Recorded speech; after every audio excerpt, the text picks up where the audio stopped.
First, magde-declare ng from para humingi kay user ng input.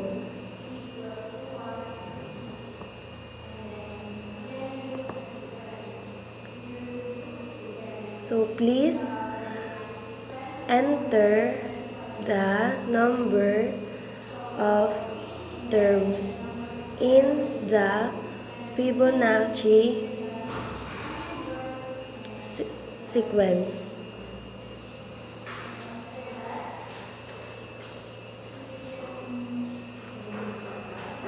Then,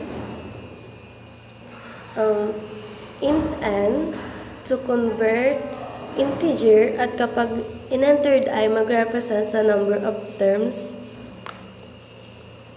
So, convert to int 32. Console that read line.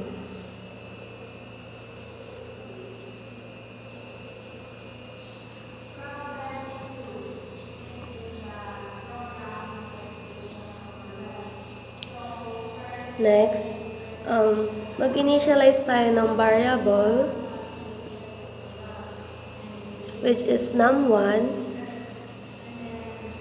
is equal to 0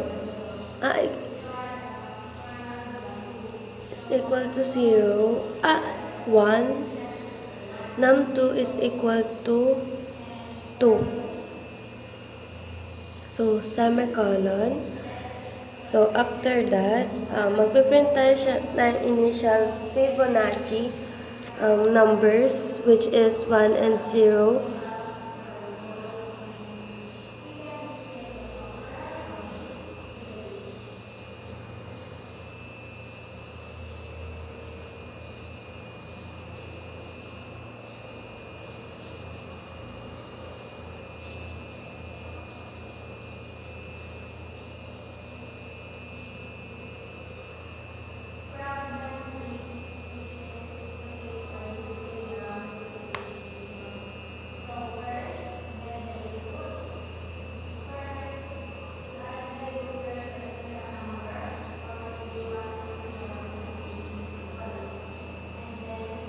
So, if num is greater than equal to 1, ito yung sa first number na magpiprint if, so, ang tawag naman ay pag-initialize.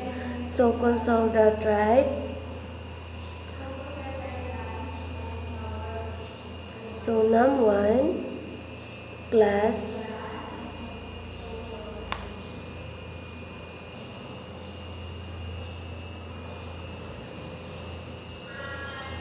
so, ang tawag doon sa dalawang apostrophe ay next number or pag-ano ng next number para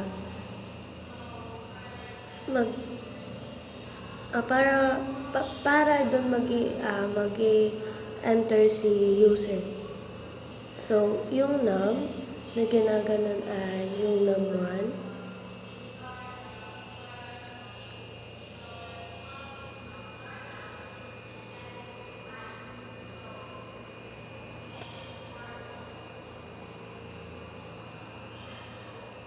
So, ang first Fibonacci numbers, yan, ang inaano natin.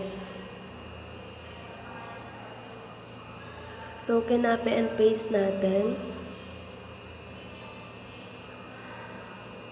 So, yung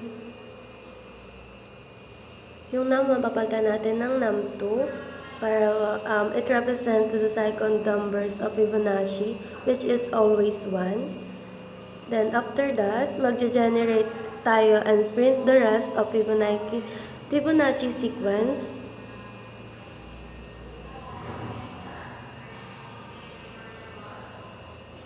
So, I is equal to 3. Yung 3 ay next number para makuha natin ang sunod na number sa 2 or sa second number of Fibonacci sequence.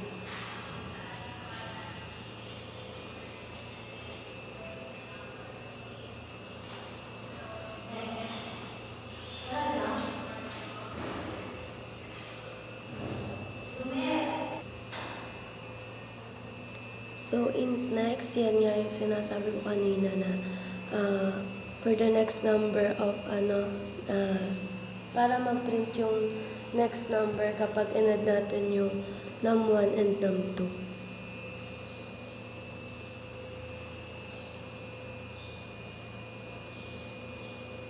So, consult that right line para hindi agad mag-back or hindi pa pala. Initialize pa rin tayo ng next number katulad ng ginawa natin dun sa una.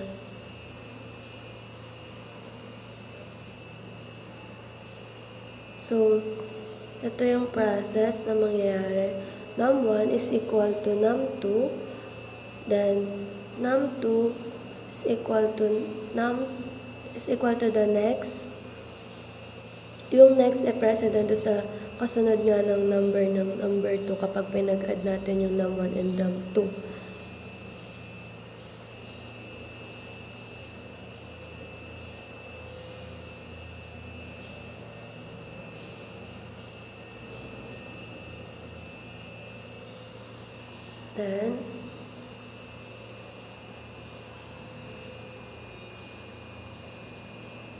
Then console the thread key para hindi mag-back yung windows natin.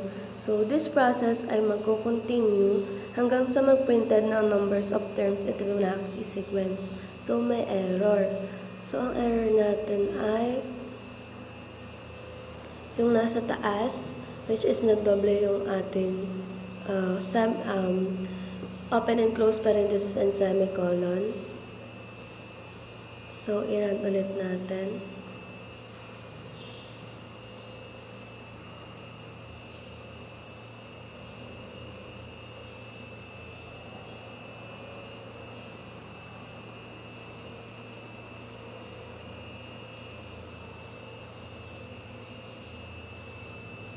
So, ayan na po.